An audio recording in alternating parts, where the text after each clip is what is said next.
And welcome, Hoosier fans, to this week's edition of Banner Monday, where we begin the week the best way we know how by talking Indiana basketball and Big Ten hoops. A few quick housekeeping notes off the top. Keep supporting our friends at Homefield Apparel, homefieldapparel.com. Use the promo code Assembly20 and get a discount on your orders. Secondly, if you want to support your local food banks, go to foodpantries.org/ or feedingamerica.org. America is in the middle of a lot of lost jobs, and we can do what we can do to help people find some food and find some comfort in a tough time. And third, before we get to our show, is we saw Anthony Leo and Jordan Geronimo move in to their new place of residence, and they were wearing a mask. And we saw former Indiana baseball coach tweet out Tracy Smith about wearing a mask so that fall sports can return. I know it's a very controversial item in America, but Coach Tonsoni is a proud mask wearer. And the reason that I wear a mask is so that I can protect my family, my friends, the students in my classroom, and fellow people in my community when I go out. I also wear a mask, which is secondary to health, so that maybe sports can come back as soon as possible if we can control the spread. So Coach Tonsoni is a mask wearer. You can do that with that, whatever you choose. We're all in this together, and let's look forward to a good discussion here with our good friend Mike DeCourcy, who I'm pleased to welcome in from the Big Ten Network, the Sporting News, and Fox. And he's one of the hardest working men in college hoops, even when there is no college hoops to cover. It is Mike DeCourcy. Mike, how are you doing this afternoon? I'm doing very well, Brian. And believe me, I am a mask wearer as well. I'm not saying everybody needs to wear it like when they take a walk around their neighborhood, as long as they avoid their neighbors. You can walk outside and you're fine, but you go into a store, you should be wearing a mask, because I want college hoops next fall. I mean, losing March was honestly traumatic for me, and I've had 32 of them, and 30 of them ending in the Final Four. Imagine if you're one of the players who hasn't had any, like the kids at Penn State or the kids at Rutgers, or was trying to get to the Final Four, like the kids at Michigan State, whoever. I want it next year, man. We can't have another year like this past one. So wear a mask. Let's all be really in this together. I mean, instead of trying to fight one another. Well said. And recently you were part of a 24-member committee, if I did my research right, on voting for an all Big Ten men's basketball AllDecade team. And it was quite a team that you and your fellow Big Ten broadcast members put together. And so our first question before we get into this is, what criteria were you required to use, if any, by the Big Ten media, the network, or what was your individual criteria in making the selection?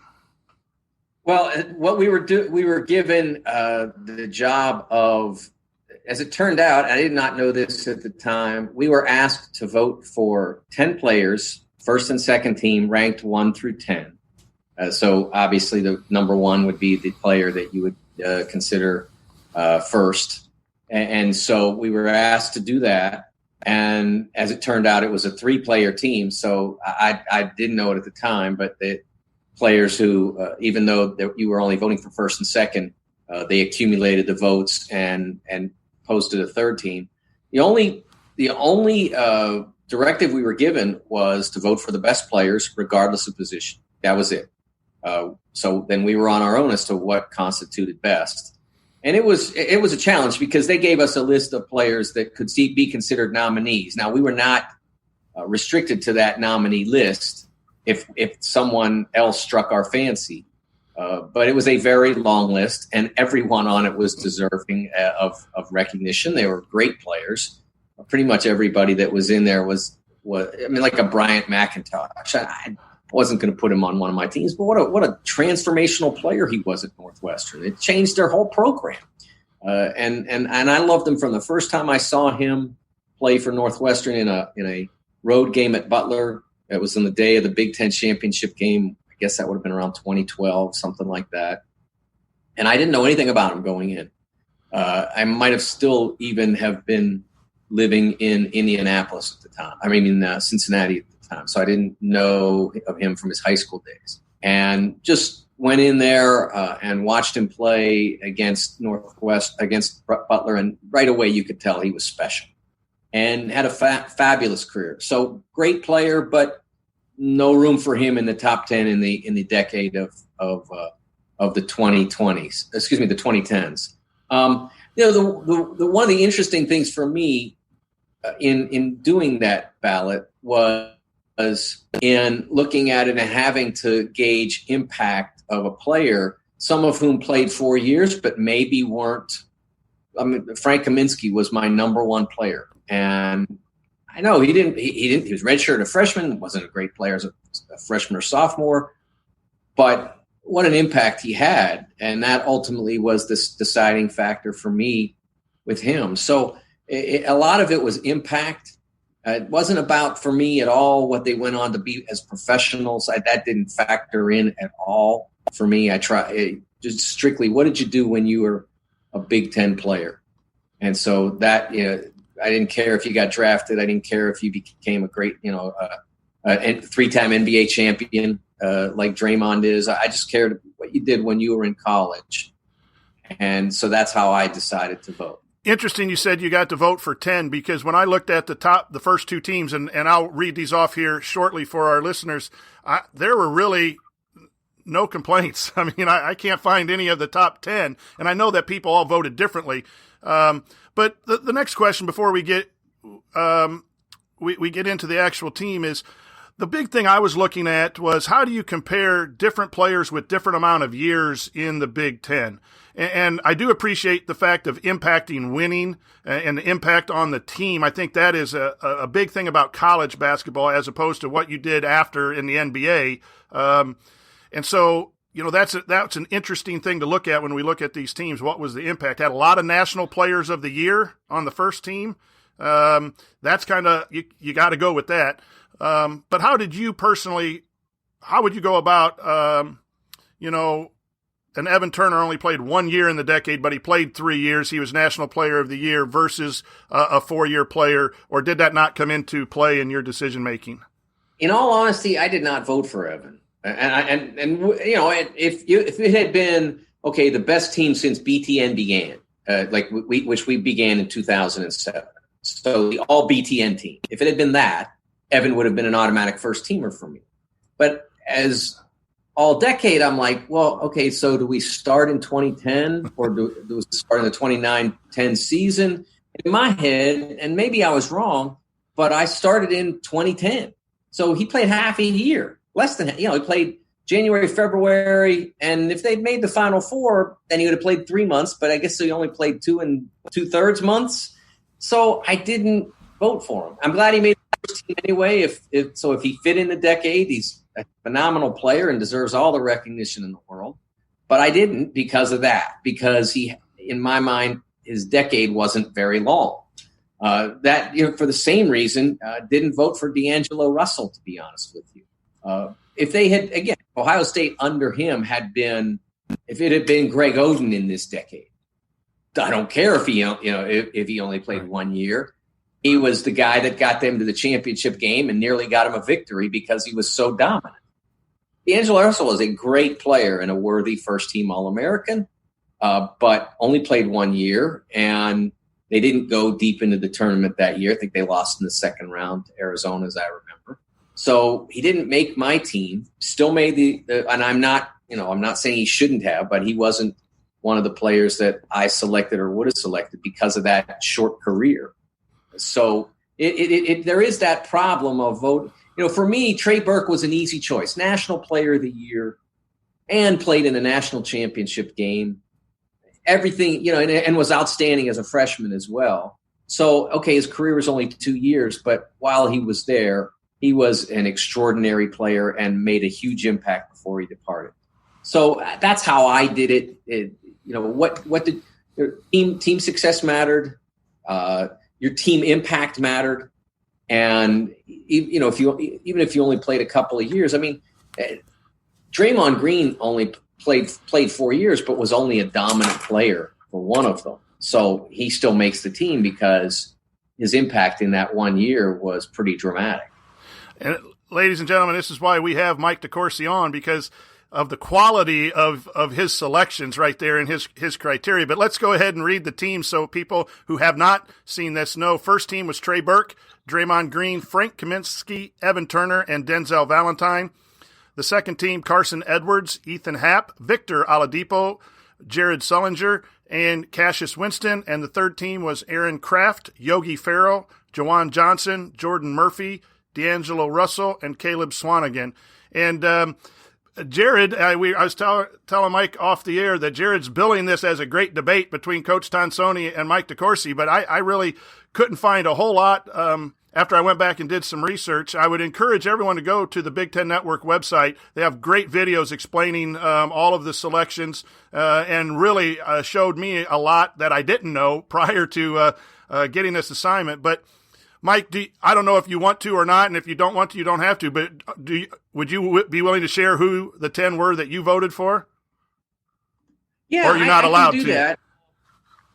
No. Honestly, no one ever said that I wasn't. And better to ask forgiveness than permission, I guess. What I instead of giving all 10, what I'd like to do is tell you some of the guys that I voted for that didn't end up either on the team or where I would have had them. Fair enough. And the first player that I would do that with is Jared Sullinger. I had Jared as a first team pick, and I thought he warranted that. His freshman year was an incredible year. They were the best team in the country in his freshman year. He was the reason they were the best team in the country. He had great players around him, but he was the dominant reason that they were the best team in the country when he was a freshman. And I thought that warranted inclusion. I also voted for JaJuan Johnson as a first teamer, and JaJuan wound up on the third team. So those are two guys that I thought merited, really high consideration. That did a ton, and they both made the team. And the guys who made it on the first team, I've got no quarrels with them at all. But I thought those two guys deserved a spot. Mike, and I saw you speak. Was it you on the clip of JaJuan Johnson? I think was asked to speak about that. And could you share with our listeners some of the reasoning for JaJuan Johnson? I thought that was really well thought out. Why he was selected. Well, one of the things that I said about JaJuan is that he's playing with E'Twaun Moore, who's a pro, and Robbie, who's a pro. And they're still throwing the ball to him, and he's still racking up points. My point was to take shots away from those guys, you had to be really good. You had to be really special to wind up getting as many shots as he did and doing as much offensively as he did for them to want to throw the ball to you, even though it either had to go past Robbie or E'Twaun or maybe come from those guys. I thought he was really special as a player. He was very good defensively, although not very physical defensively. He was an excellent help defender as a shot blocker, had great quick feet, played their system well because of that. So all of those things played into him being, like I said, one of the reasons why I had him as a first team choice. I don't have any problem with the first team we wound up with, right, because it was a really hard choice among the many players that were nominated and the many players that were selected. But I thought that JaJuan was terrific as a collegian and playing on some terrific teams. And who knows, maybe if they'd had a little bit more success in the tournament, and maybe they would have had a little more success in the tournament if they'd have been a little luckier either with Robbie Hummel's health or the NCAA tournament draw. But I thought JaJuan had a great career and certainly belonged on this team. Painter would go to that pick and roll with he and E'Twaun Moore, and he'd go to it 6-7 times in a row with a little bit of variety in there, and just dare people. How are you going to guard? You're going to guard E'Twaun Moore coming off the ball screen. You're going to do the pick and pop, or once you guard the pop, he's going to slip and go to the rim.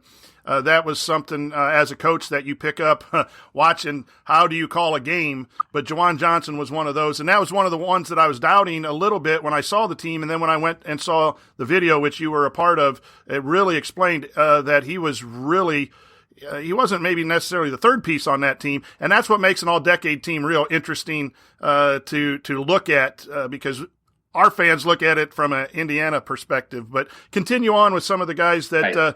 that you thought that you voted for and had in different spots. Well, second team, I had Luca Garza, who did not make any team. And I know that he only had one dominant year, but goodness gracious, what a year he had this past season. I mean, he was just phenomenal and an overwhelming offensive player and scored at every level. I thought that, I thought there was room for him on this team. And if I was going to have a guy who, let's say him versus D'Angelo Russell, for instance, D'Angelo only played 1 year and was a first-team All-American. If you want to count out Luca's other couple years where he was a contributing player as a freshman, especially as a sophomore, if you want to count those out, I mean, Luca's junior year, he was a National Player of the Year according to Sporting News. So he got a pretty high vote from me and didn't wind up on the team. And then, I also had Lamar Stevens on my team, on my second team. And I realized that almost everything that you'd want team-wise from him didn't happen. Now, as a senior, it didn't happen because there was no March. But as a junior, I violated my own personal rule book on voting for awards with him because I thought he was so amazing as a junior. I think they wound up winning 7 games. So they were a losing team. They didn't make the tournament, anything like that.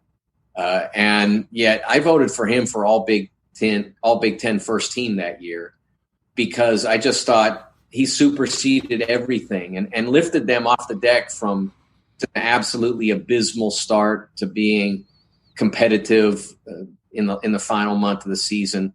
And I don't have any problem with anybody that made it over Lamar, but I did favor him being on this because of the impact he had at Penn State. And again, one of those heartbreaking stories from this past season. A lot of worse things happened as a result of COVID-19 than the NCAA tournament being canceled. But in this, in our realm, losing that tournament cost a lot of young people a lot of dreams, and I feel bad. I feel as bad for Lamar Stevens as I do for pretty much anybody that missed out on the 2020 NCAA tournament. Do you think that might have played a role? And do you think you mentioned just 2 players who were current players? The most current player here is Carson Edwards, I believe, if I'm looking at it right, who left. Cassius, too. Oh, Cassius Winston played this year, which is a given to have him on that. But do you think there might have been just not an intentional bias for older players in the decade than current? And did any the way the season ended kind of fog any of the memory of kind of what went on with some of the current players? Well, I mean, I think it diminished the opportunity for them to put a exclamation point on what they did. I mean, a Cassius with 2 Final Fours would have been a different candidate. And I think it probably, like I said, it probably impacted him more than anybody because you look at somebody like a Lamar Stevens, even though he didn't get to play in the NCAA tournament. If he had, I don't know that any of us thinks it would have been a super long visit. So I look at him as having fulfilled that mission, even though technically it didn't happen. It's like he was an astronaut that was chosen to go to the moon. And like one of the guys on Apollo 13, he was chosen to go to the moon and he made the trip out to the moon. He just didn't get to put his foot on the moon. So but he still made the trip, kind of like that. I have one more general question, then we need to talk about the Indiana Hoosiers who did make the all-decade team. As looking at this, too, sometimes you have good programs and good teams, and there's several good players on that team. Wisconsin comes to mind when I look at it, and I looked at stats, and I think Jared sent you a list of the guys that I thought were snubbed, if you would. I don't like that because it's such a good list, but who didn't make it that could have been really considered. And Wisconsin had a lot of guys that I can understand why they're not all-decade team because of stats and maybe overall impact, but they were really good. And I just wonder if sometimes good programs have more players on the all-decade team, but they could have a lot more too because it's spread out on your good programs. But Wisconsin really came to mind when I was looking at this. Yeah, I think part of that is because Wisconsin's best players individually were all on the same team. It's one of the reasons why they were probably, if you think about it, they were probably the best Big Ten team of the decade. That 2015 Wisconsin team was probably the best team. And the unfortunate thing for that team was that they came along in a year when there were legitimately three other great teams. And in order to win the championship, they would have had to beat all three of them. I mean, Arizona, which they played in the Elite Eight, then Kentucky, which was undefeated, and they beat in the semifinals, and then they had to play Duke. So the way their draw worked out, they had the highest mountain to climb. And if they had come along in that same group in another season in this decade, I think they would have had a shot. They would have had even a better shot to win it than they did. I mean, the Duke team that beat them was great. There were teams that won the championship in this decade. UConn 2014, UConn 2011, a couple others that weren't great teams. Louisville in 2013 wasn't a great team. I mean, they were a championship team. They certainly earned it.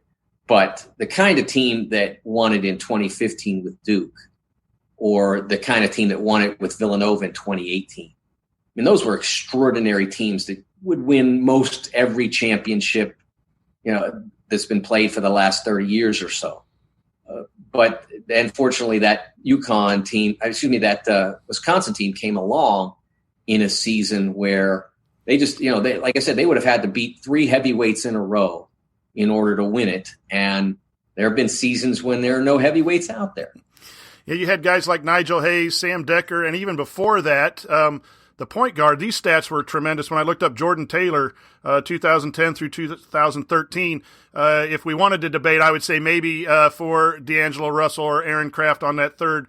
But those kind of players are hidden a little bit when you look at the top 15 or 16 people in a decade. But boy, were they good, impactful players to watch in the Big Ten. But let's go to Indiana. It's the Indiana show, and I've taken 20-some minutes to just talk to you about the Big Ten. Two Indiana players make the all-decade team from the Big Ten Network, and starting with second team Victor Oladipo.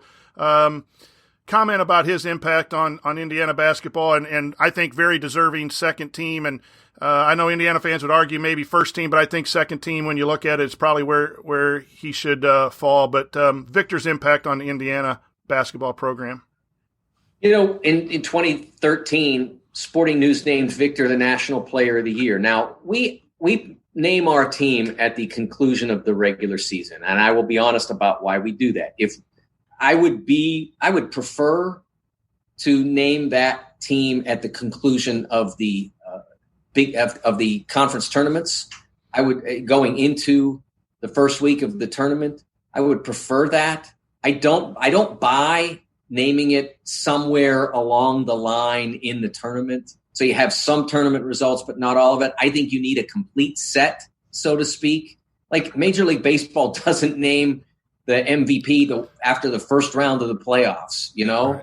Something like that. It's the regular season. And so for me, for us, it's the regular season. Now, it would be a better regular season, so to speak, if we could do it the week after the conference tournaments. But to be all honest with you, if we did it, no one would notice. With the brackets and on the importance that's put onto that and the attention that it gets, it would just completely drown. So that's why we do it at the end of the regular season. So after Indiana got done winning the 2013 regular season, there was no question in my mind Victor Oladipo deserved the National Player of the Year. Because look at you remember, that was the best league race that in my time at BTN, and that's now 11 years. Because it was so high level. Michigan clearly was phenomenal. They go to the championship game. Michigan State was great. Indiana was phenomenal as well. I mean, they slugged it out. The games they played were incredible. That Michigan Indiana game on that Sunday in late February, early March. It was just amazing. And you win that game, you win, even though Trey Burke was better statistically, Victor did everything he needed to do down the stretch. Indiana did everything they needed to do. Winning that league, I think Victor was a worthy National Player of the Year. So we did select him. I feel great about that choice. Trey wound up winning a lot of them, again, because Michigan went further in the tournament, and a lot of those are either picked after the regionals or somewhere along the way toward that so that they can be awarded the Final Four. I feel great about what we were able to do. And Victor making the second team here, I think it makes sense because he was a contributing player as a sophomore. He was sort of a experimental player as a freshman. He was a dominant player as a junior. I don't have to tell Indiana fans if the Syracuse game had gone differently, then they probably would have made the Final Four, and then Victor's place on this team might have changed if he'd gotten a chance to go that deep. Because if they'd made the Final Four, they might have won the whole thing. They certainly were good enough. And looking again back at the first team, a lot of guys were National Player of the Year, and so you can see where they would get the most votes to be on the first team. On the third team is Yogi Ferrell, the Indiana point guard, 2 Big Ten titles. Share why Yogi Ferrell's a third team all Big Ten Network Decade Player. Yeah, I think it's forgotten how important a player he was and how impactful a player he was. To win a Big Ten championship as a freshman and as a senior, really remarkable to be able to do that. And he carried a lot of the load as a senior.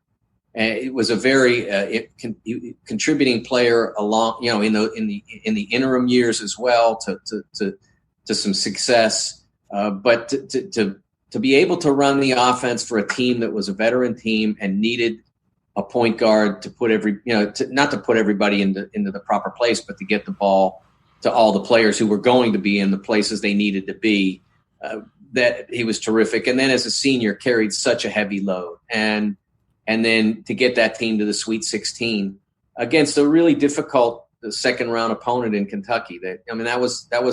Wasn't a heavyweight fight, but that was a great middleweight fight. A 4-5 matchup where both teams were really good, really motivated to play one another, and played that game at a high level, and Indiana prevailed.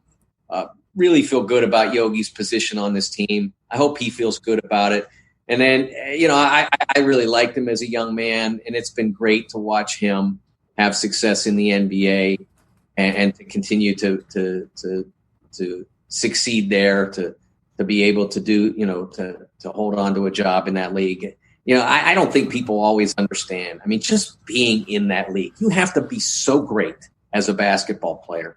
There are wonderful basketball players playing in a lot of places around the world. To be in the league, you have to be phenomenal. And he's done an amazing job with that. So really cool to see him on there. Yogi really put that team on his back in that Big Ten championship season, his senior year, and the big shot at Iowa to win the conference was something I'll always remember. And again, going back to one of my previous questions, he was a 4-year player, and nothing against guys who go early to the pros. They're deserving, and they need to go when their time is going. But you give 4 years to a university, 3 years to a university, and you elevate them to championship level. That's good to see. And then the one big, if we are going to debate here, Cody Zeller, just outstanding 2 years statistically, and the number 1 ranked team and 2 Sweet 16s, and Cody Zeller is not on the All-Decade team.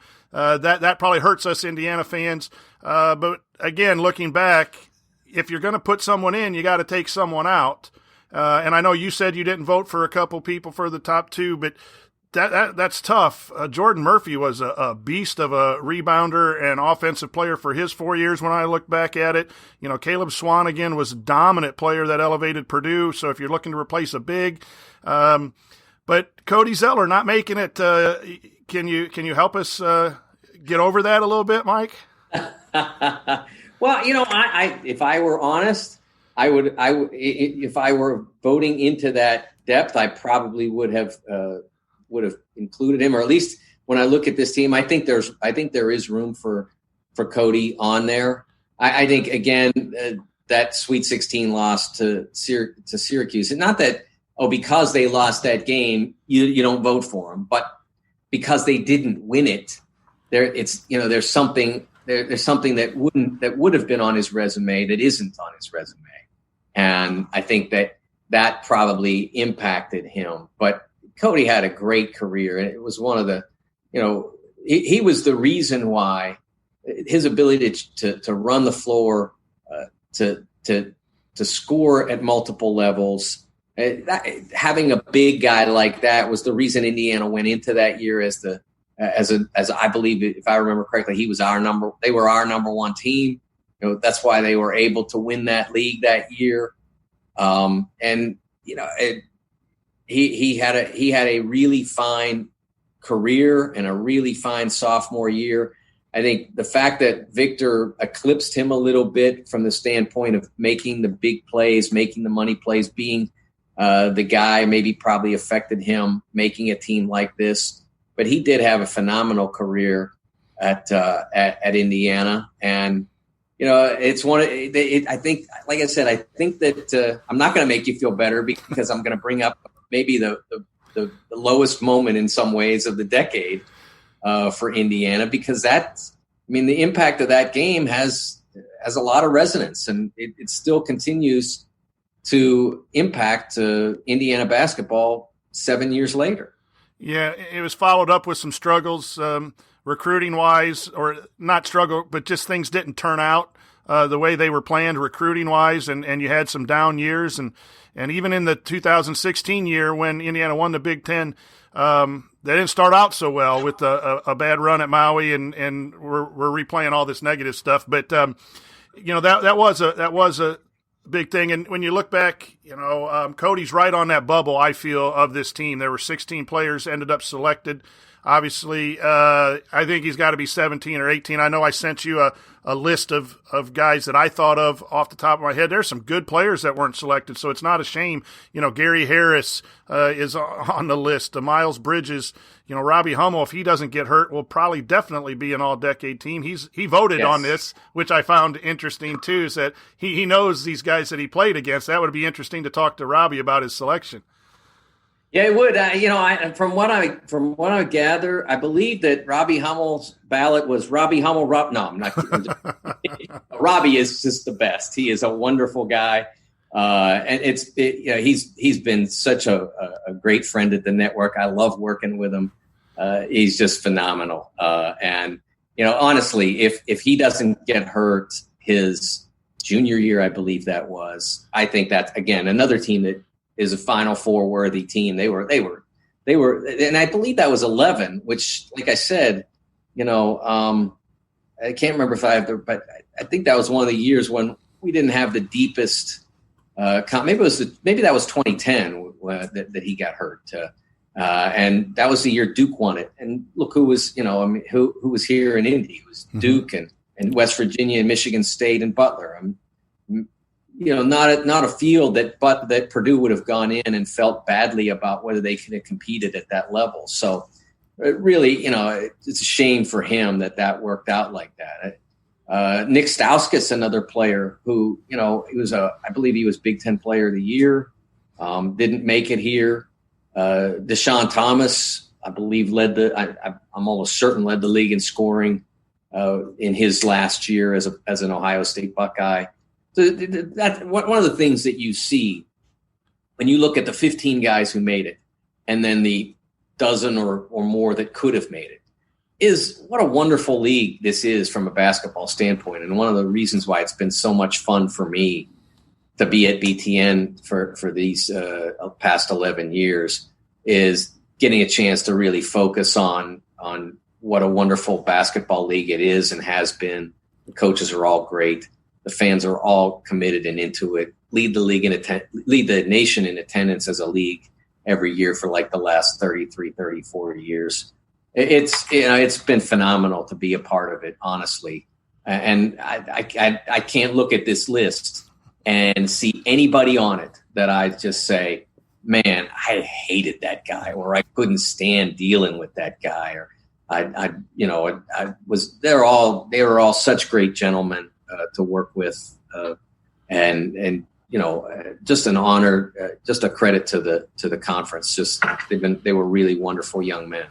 I agree wholeheartedly. And Coach Izzo was named the coach of the decade. Obviously, there are great coaches in this league, which makes it just as competitive as ever. So here's to hoping that Archie Miller is the coach of the next decade, and Trace Jackson Davis is the first of many Hoosiers to make the next All-Decade Team, because he has a great year this coming year. And so, Mike, when you vote again in 10 years, make sure you keep us in mind and for your votes.